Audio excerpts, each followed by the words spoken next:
Hello and welcome to the NevilleResearch.com video. Today I'd like to talk about Ben Jonson's epigram to Henry Neville. Ben Jonson is very well known, of course, for the role he played in Shakespeare's First Folio of 1623. But Jonson had his own folio, his own First Folio, in 1616. And actually the Shakespeare First Folio is partly modeled on Jonson's.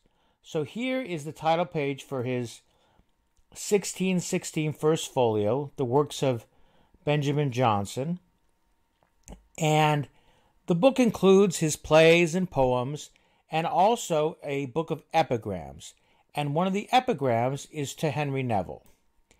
This is particularly important because, of course, Ben Jonson must have known who wrote the works of Shakespeare. He wrote plays for Shakespeare's acting company. Shakespeare acted in some of Ben Jonson's plays. And Ben Jonson was very connected with the literary community of the time.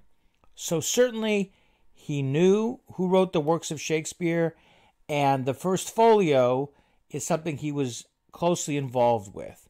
So the fact that he also appears to have known Henry Neville and been a big Henry Neville fan is very relevant to our interests here.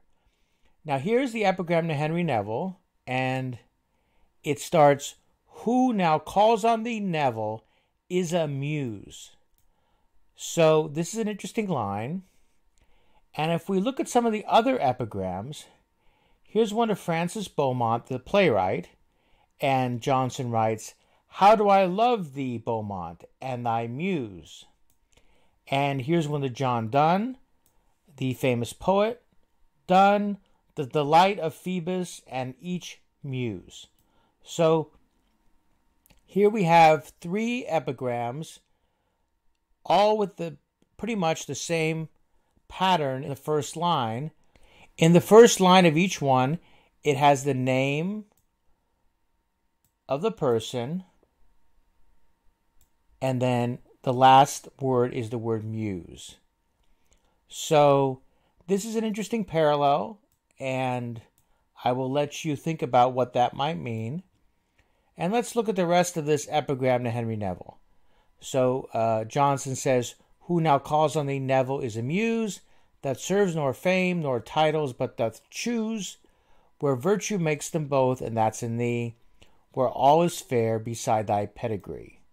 So what he's saying here is that Neville, despite having a famous name and coming from a famous family, he still has chosen to serve virtue rather than to go for titles and fame. And the rest of it, of the epigram, has a similar theme. So this sort of has a similar theme. This talks about how Henry Neville strives for the elements of honor rather than just to possess the trappings of honor. How he sort of devoted his life to the good of the country. And he says here that Neville is the same in root as in height, and that thy soul should give thy flesh her weight.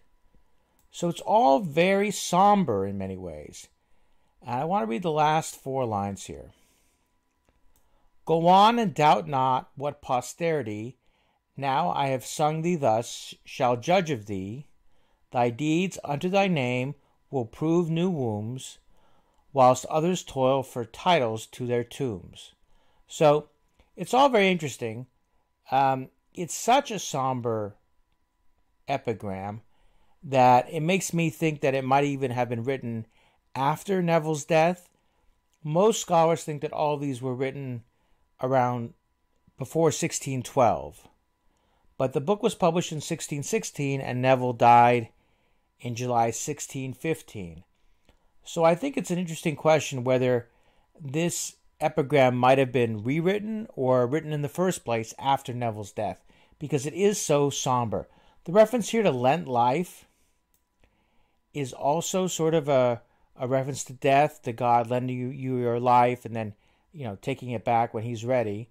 And then reference to the soul, reference to tomb. And when he says here, go on and doubt not, maybe that's a means go on to heaven or something. So that's an interesting question also, which I think deserves further research, whether this was written in 1612 or before, where at the time, Neville at that time was sort of on the rise politically. So this sort of somber, sort of super serious epigram wouldn't really fit that time frame unless it was written much earlier, like when he just got out of prison or something. So it's an interesting question, and the exact relationship between Ben Jonson and Henry Neville is a very interesting question, and it's one of the main things that needs further research. But this epigram makes it very clear that they did have some sort of relationship, and that Jonson thought very, very highly of Henry Neville. Now, the epigram book has a lot of epigrams to important people, to actors and writers and politicians. So Henry Neville is one of many people. But Jonson also has one to Henry Neville's best friend, Henry Savile.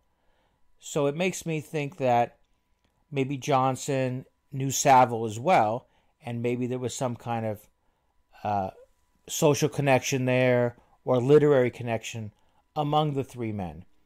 So as we look at the first folio and we try to understand who wrote the works of Shakespeare, how did the first folio get written, who was involved with it, and why, this epigram is extremely important. So I look forward to providing some more information on the first folio, Ben Jonson, and the other people involved with the first folio, and how they were connected to Henry Neville. So I just wanted to share this for today, and in the description I'll give a link where you can see the entire Jonson first folio and look through it yourself and look at the other epigrams. Okay, please click like and subscribe and tell your friends. Thank you so much.